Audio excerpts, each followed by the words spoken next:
Hello there, dear friends. Welcome back to Holiday History, where we gather around the fire, slow down time, and explore the roots of our favourite traditions. Tonight, the candles flicker, the wind dances through the autumn leaves, and Halloween draws near. But beyond the candy bowls and plastic decorations, there are older customs, quieter, sometimes stranger, often forgotten. In this episode, we'll explore 5 Halloween traditions that time has nearly swept away. So pour something warm, wrap up in a blanket, and join me as we journey into the softer shadows of Halloween's past. Soulcakes and souling. Before modern trick-or-treating, there was souling, a practice rooted in Christian and pagan customs, particularly across Britain and Ireland.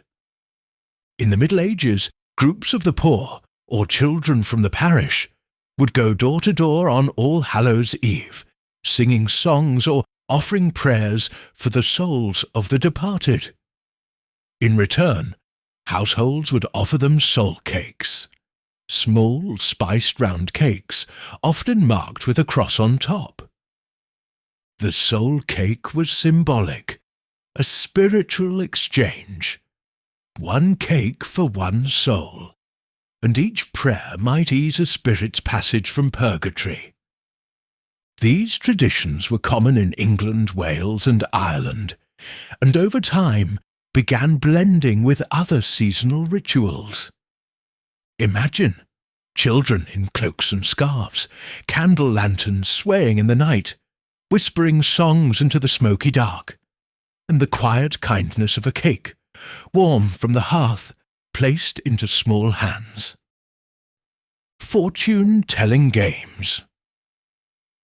Halloween wasn't always about scares. For centuries, it was also about romance and mystery. In the 18th and 19th centuries, especially in Scotland, Ireland, and colonial America, Halloween night was believed to be a time when the veil between worlds lifted, not just between the living and the dead, but between the present and the future. Young women in particular would gather for fortune-telling games, looking for signs of who they might marry, or when love might arrive. One popular custom involved peeling an apple in one continuous spiral. Toss the peel over your shoulder, and the shape it forms on the floor was said to be the initial of your future spouse.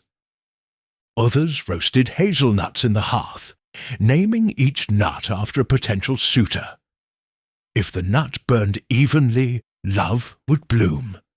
If it popped or cracked, well, perhaps heartbreak was ahead. Even the now playful game of bobbing for apples once held a deeper meaning. Catching one meant good fortune in love, or even a near engagement.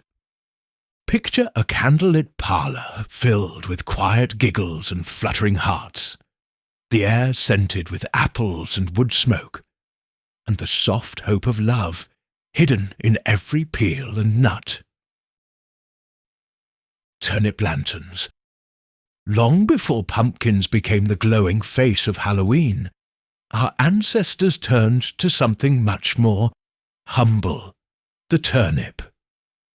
In Celtic regions like Ireland and Scotland, people carved grotesque faces into hollowed-out turnips or large root vegetables like mangel-wurzels.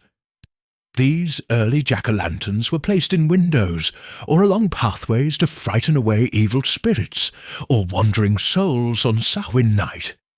And they worked. If you've ever seen a real carved turnip lantern, you'll know. They're strange, unsettling, even creepier than pumpkins. The legend of Stingy Jack, a clever trickster who outwitted the devil and was doomed to roam the earth with only a glowing ember in a carved vegetable, gave rise to the term jack-o'-lantern. When Irish immigrants came to America, they discovered the pumpkin, softer, bigger, and far easier to carve. The pumpkin soon replaced the turnip and became the orange icon we know today. But those original lanterns, gnarled, crooked, with candlelight flickering behind crude eyes, they had a kind of haunted beauty. Guising and performing. Today, when children knock on doors yelling trick or treat, we don't expect much beyond a costume and a candy bucket. But in earlier times, particularly in Scotland and Ireland, there was a tradition known as guising, short for disguising. Children would go from house to house in costume, but they were expected to earn their reward. Each child had to perform a poem, a song, a joke, a short recitation. It was like a travelling performance circuit lit by candlelight. Costumes were often handmade, from old sheets, bundles of straw, or painted masks. Some dressed as ghosts, others as fairies or characters from local lore. Treats weren't always candy, often fruit, nuts, or small coins. But the act of performing was the true heart of guising. Imagine a shy child stepping onto a porch, reciting lines to a patient neighbour, and receiving a warm apple or a few pennies in return. There's something wonderfully human in that. Sharing, creativity, and community, all wrapped in the folds of a simple disguise. Dumb suppers and spirit guests. Of all the forgotten Halloween customs, few are as eerie or as intimate as the dumb supper. This was a ritual meal held in silence. Often hosted by young women on Halloween night, the supper was intended to invite spirits, particularly the spirit of one's future spouse, to join the table. Plates might be set in reverse, the courses served backward.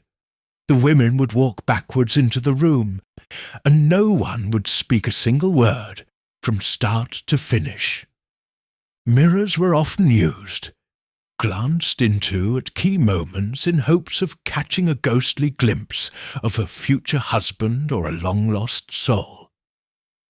Candles flickered, shadows moved, and in the hush some swore they heard footsteps, whispers, or the soft creak of a chair with no occupant. Whether born of yearning or true belief, the dumb supper was a blend of romance, superstition, and reverence. And in that silence, with every flicker of flame and creak of wood, the past felt very close. Each of these old traditions, souling, love games, lanterns, guising, silent suppers, carries a thread of what Halloween once was. A night of spirit and story, of community, of questions asked in the dark. They remind us that Halloween wasn't always about scares or sweets. It was about the mystery of the season, about connection between the living and the dead, the young and the old, the known and the unknown. And perhaps in our rush for candy and decorations, we've left some of that behind. But not entirely. Because tonight, sitting by the fire, we remember. And that, in its own way, brings those old customs back to life.